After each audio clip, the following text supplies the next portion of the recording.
हीमेंजियोब्लास्टोमा एक ऐसी स्थिति जो अन्य क्रॉनिक कंडीशन पेशेंट में कॉज कर सकती है।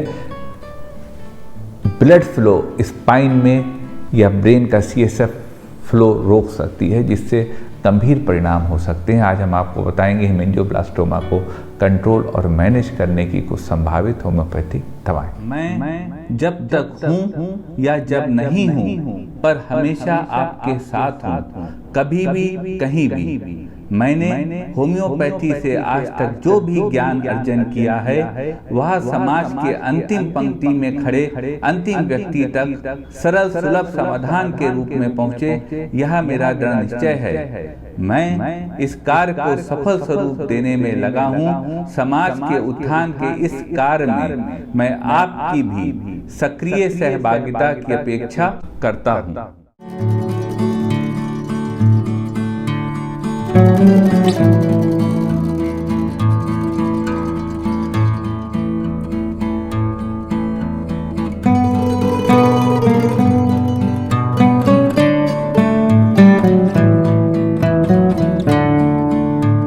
नमस्कार साथियों, डॉक्टर उमंग खन्ना होम्योपैथिक क्लिनिक के इस प्रोग्राम में एक बार फिर से आपका स्वागत है।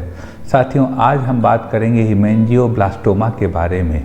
हीमेंजियोब्लास्टोमा एक प्रकार का ट्यूमर होता है जो ब्लड वेसल्स की लाइनिंग में होता है, ख़ासतौर से ब्रेन की लाइनिंग में होता है।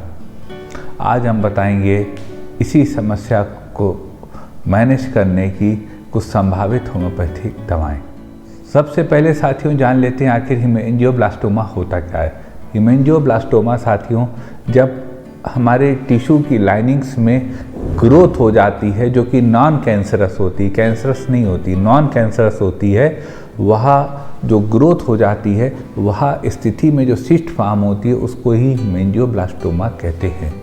यूँ तो इसका कोई नुकसान नहीं है, लेकिन यह अन्य जो सप्लाई होती है वेन्स के थ्रू या आर्टरीज के थ्रू, ब्लड वेसल्स के थ्रू, उनमें अवरोध उत्पन्न करने लगती है। ब्रेन में अगर हीमेंजियोब्लास्टोमा है तो एक जो CSF होता है उसके रेगुलेशन में दिक्कत पैदा करने लगता है, जो कि एक गंभीर परिस्थिति क्रिएट कर सकता है। सिम्टम्स की बात कर लेते हैं साथियों। हीमेंजियोब्लास्टोमा के सिम्टम्स वीकनेस आना, चक्कर आना, फेंट होना, बेहोशी आना, कमजोरी आना, इस प्रकार के तमाम एसोसिएटेड सिम्टम्स हो सकते हैं जो सिस्ट के कारण जो ब्लड सप्लाई है वेसल्स की उसमें जो अवरोध हो रहा है उसके कारण उत्पन्न होते हों। कारणों की बात कर लेते हैं साथियों। हीमेंजियोब्लास्टोमा का कारण आज तक नहीं पता है, लेकिन माना जाता है किसी जीन के कारण यह जो है हीमेंजियोब्लास्टोमा की स्थिति होती है। लेकिन साथियों, समस्या है तो समाधान है। हम आपको बताएंगे हीमेंजियोब्लास्टोमा को कंट्रोल, मैनेज, क्योर करने की कुछ संभावित होम्योपैथिक दवाएं साथियों कारगर हैं, लेकिन आपसे निवेदन करेंगे कोई भी दवा बिना कुशल चिकित्सक से पूछे मत लीजिएगा। चलते हैं साथियों सफ़र पे, आपको बताते हैं हीमेंजियोब्लास्टोमा को कंट्रोल, मैनेज, क्योर करने की कुछ कारगर होम्योपैथिक दवाएं। एक स्थिति आती साथियों, ब्रेन में हीमेंजियोब्लास्टोमा हो और उसके बाद बहुत चक्कर आ रहे हों और कन्वल्जन्स आ रहे हों। अगर यह स्थिति हो साथियों, तो उस स्थिति को कंट्रोल करने की होम्योपैथी में दवा आती है। एक संभावित दवा है आर्निका। आर्निका 200 पावर में 2-2 बूंद दिन में 3 बार दी जा सकती है। अगर हीमेंजियोब्लास्टोमा है, ब्रेन में है, वर्टाइगो बहुत ज़्यादा हो रहा है, कन्वल्जन्स आ रहे हैं, बेहोशी आ रही है, यह दवा ऐसी स्थिति में मरीज को कुछ राहत तो दे ही देती है। अगर यह स्थिति होती है कि हीमेंजियोब्लास्टोमा हो और हाइपरट्रोफी ऑफ ग्लैंड्स हो, यानी ग्लैंड्स ओवर एक्टिव हो रहे हों, तो वैसी स्थिति को कंट्रोल मैनेज करने की होम्योपैथी में बहुत अच्छी दवा आती है ब्राइटा कार्बोनिकम।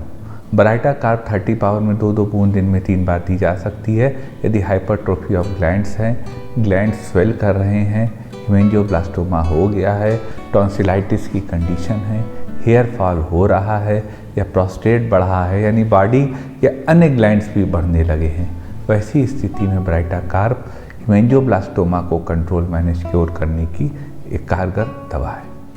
एक स्थिति आती है साथियों, हेमेंजियोब्लास्टोमा हो और सर में बहुत तेज दर्द हो रहा हो, जो नेप ऑफ नेक तक, ये शोल्डर मसल्स तक आ रहा हो, और चक्कर आ रहे हो, वर्टाइगो हो। तो अगर यह स्थिति हो साथियों, तो इस स्थिति को ठीक करने की होम्योपैथी में दवा है कोनियम मैक्युलेटम। कोनियम मैक 30 पावर में 2-2 बूंद दिन में 3 बार ली जा सकती है। यह दवा ऐसी स्थिति को कंट्रोल करने में मदद करती है। एक स्थिति साथियों आती है, हेमेंजियोब्लास्टोमा हो और मरीज को बहुत डिप्रेशन आ रहा हो, मरीज का जो मेंटल सिम्टम्स है वो बहुत उभर गए हों, मरीज में बहुत एंजाइटी हो, डिप्रेशन हो, स्ट्रेस हो, इस तरह के सिम्टम्स हो। अगर यह स्थिति है साथियों, तो इस स्थिति में हेमेंजियोब्लास्टोमा को मैनेज करने की एक संभावित दवा आती है हाइड्रेस्टिस कैनाडेंसिस। हाइड्रेस्टिस 30 पावर में 2-2 बूंद दिन में 3 बार ली जा सकती है। यह दवा ऐसी स्थिति में लाभ देती है। एक स्थिति आती है साथियों, मेंटल स्थिति है कि मरीज को हेमेंजियोब्लास्टोमा है और वह दुखी रहता है। जिसको कोई बीमारी होगी वह दुखी तो होगा ही, लेकिन एक उसकी जो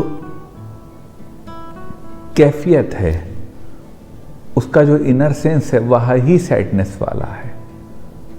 ऐसी स्थिति है साथियों, और हेमेंजियोब्लास्टोमा है तो उस स्थिति से निपटने की भी होम्योपैथी में दवा है, और एक संभावित दवा का नाम है काली आयोडेटम।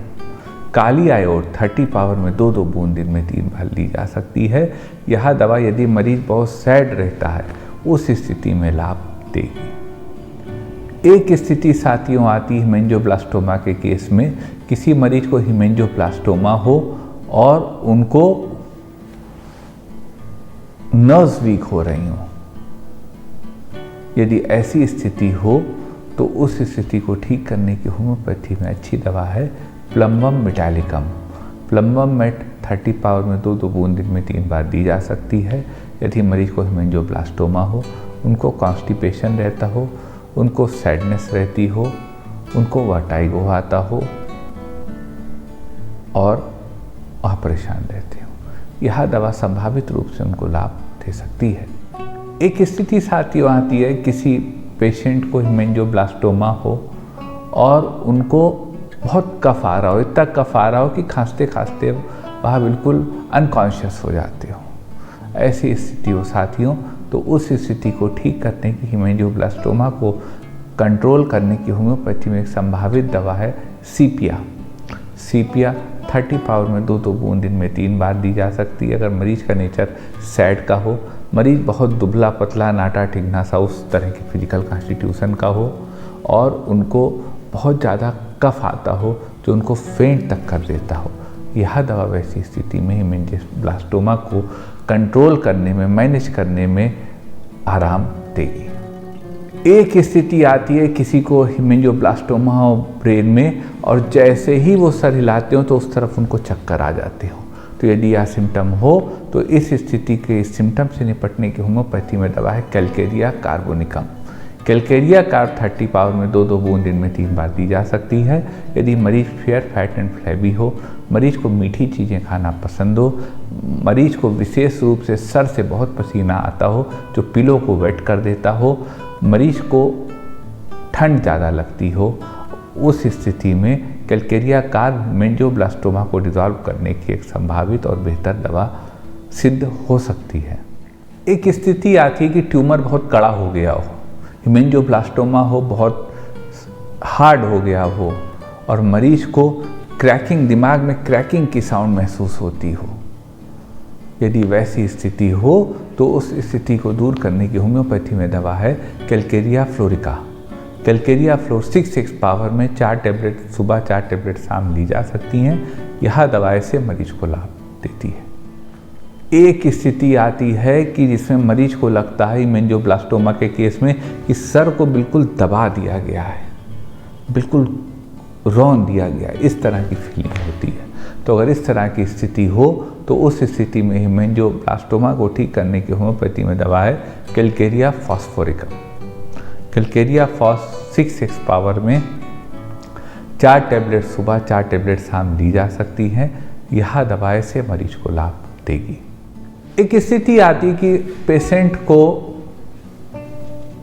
हेमेंजियोब्लास्टोमा हो, उनको कन्वल्जन्स आते हों, झटके आते हों, तो यह स्थिति हो यदि कि हीमेंजियोब्लास्टोमा हो और कन्वर्जेंस आते हो पेशेंट को, तो उस स्थिति में उन कन्वर्जेंस को दूर करने की और हीमेंजियोब्लास्टोमा को ख़त्म करने की होम्योपैथी में बहुत अच्छी दवा है क्यूप्रम मेटालिकम। क्यूप्रम में 30 पावर में 2-2 बूंद दिन में 3 बार संभावित रूप से ली जा सकती है यदि मांसपेशियों में क्रैम्प्स आते हों और हीमेंजियोब्लास्टोमा हो। यह दवा ऐसी स्थिति में लाभ देगी। एक स्थिति आती है साथियों सेरेब्रल एडेमा की। सेरेब्रल एडेमा यानी कि सेरेब्रम में सूजन, हीमेंजियोब्लास्टोमा होता है, वो CSF को प्रॉपर फ्लो, जो सेरेब्रो स्पाइनल फ्लूइड होता है ब्रेन में, उसका प्रॉपर फ्लो में अवरोध उत्पन्न करता है और उससे सेरेब्रल एडेमा हो जाता है। जब सेरेब्रल एडेमा हो जाता है तो पेशेंट के बहुत तेज साइड में दर्द होता है, ऐसा होता है कि लगता है किसी स्क्रू को, पेंच को टाइट कर दिया गया हो। वैसी स्थिति हो साथियों, तो वैसी स्थिति में हीमेंजियोब्लास्टोमा को मैनेज करने की, सेरेब्रल एडेमा को ख़त्म करने की दवा आती है लाइकोपोडियम क्लवेडम। लाइकोपोडियम 30 पावर में 2-2 बूंद दिन में 3 बार ली जा सकती है। या सेरेब्रल एडेमा को भी ख़त्म करती है, हीमेंजियोब्लास्टोमा को भी ठीक करने में मदद करती है और जो पेन हो रहा है उसको भी ठीक करती है। एक स्थिति आती है साथियों हेडेक की, वह स्थिति जो हीमेंजियोब्लास्टोमा में होती है जिसमें लगता है कि दिमाग में, सर में पेंच टाइट कर दिया गया, स्क्रू बोर कर दिया गया, उस तरह का बोरिंग टाइप पेन होता है। तो अगर वह स्थिति हो तो उस स्थिति को ठीक करने की होम्योपैथी में दवा है रूटा ग्रेवियोलेंस। रूटा 200 पावर में 2-2 बूंद दिन में 3 बार दी जा सकती है। यह ब्रेन को ठीक करती है, हीमेंजियोब्लास्टोमा को ख़त्म करती है, पेन को ख़त्म करती है और मरीज को स्वस्थ करती है। एक स्थिति आती साथियों, किसी पेशेंट को हीमेंजियोब्लास्टोमा हो सकता है और उनके शरीर से बहुत पसीना आता है, पूरा बॉडी स्वेट करता है। तो यदि यह सिम्टम है तो इसको ठीक करने की होम्योपैथी में बहुत अच्छी दवा है थूजा ऑक्सीडेंटालिस। थूजा 200 पावर में 2-2 बूंद दिन में 3 बार ली जा सकती है। यह ब्रेन ट्यूमर को भी ठीक करती है, हीमेंजियोब्लास्टोमा को ठीक करती है और जो परस्पायरेशन हो रहा है उसको ख़त्म करती है। यह पेन को भी ख़त्म करती है। हम लोग साथियों अपने क्लिनिक पे अगर हीमेंजियोब्लास्टोमा का पेशेंट आता है तो हम लोग ट्यूबरकुलिनम से उनका इलाज शुरू करते हैं। ट्यूबरकुलिनम 1 mg की केवल एक खुराक देते हैं, इससे उनका मर्स आगे बढ़ने से रुकता है और उनका जो सर में दर्द हो रहा है वह ख़त्म होता है।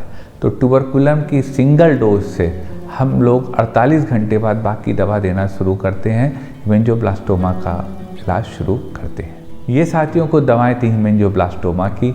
दवाएं साथियों कारगर हैं, लेकिन हीमेंजियोब्लास्टोमा एक बहुत क्रॉनिक कंडीशन है क्योंकि यह कहीं भी ब्लड फ्लो को रोक सकती है। इसलिए दवाएं तो अच्छी हैं आपकी नॉलेज के लिए, लेकिन इसको सिर्फ अच्छा रखें, इसको अप्लाई बिना डॉक्टर से प्रिस्क्राइब करें, इंडिविजुअलिटी के आधार पर अपने लिए इन दवाओं को ना लें। हमें साथियों इंतजार रहेगा आपकी राय का। वीडियो के विषय में अपनी राय आप कमेंट पोर्शन में अवश्य लिखिएगा, हमारा हौसला बढ़ेगा। मन में कोई क्वेरी हो तो व्हाट्सएप करिए, हमारे व्हाट्सएप नंबर पे प्रयास करेंगे आपकी बात का जवाब दे सकें। निवेदन करेंगे साथियों यदि वीडियो अच्छा लगा हो तो वीडियो को शेयर करिएगा, अपने चैनल को आपने सब्सक्राइब करा होगा, अन्य साथियों को सब्सक्राइब करने को प्रेरित करिएगा और अपना आशीर्वाद हम पे ही बनाए रखिएगा। आपका साथियों इतनी देर हमारे साथ रहने के लिए बहुत बहुत धन्यवाद।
धन्यवाद।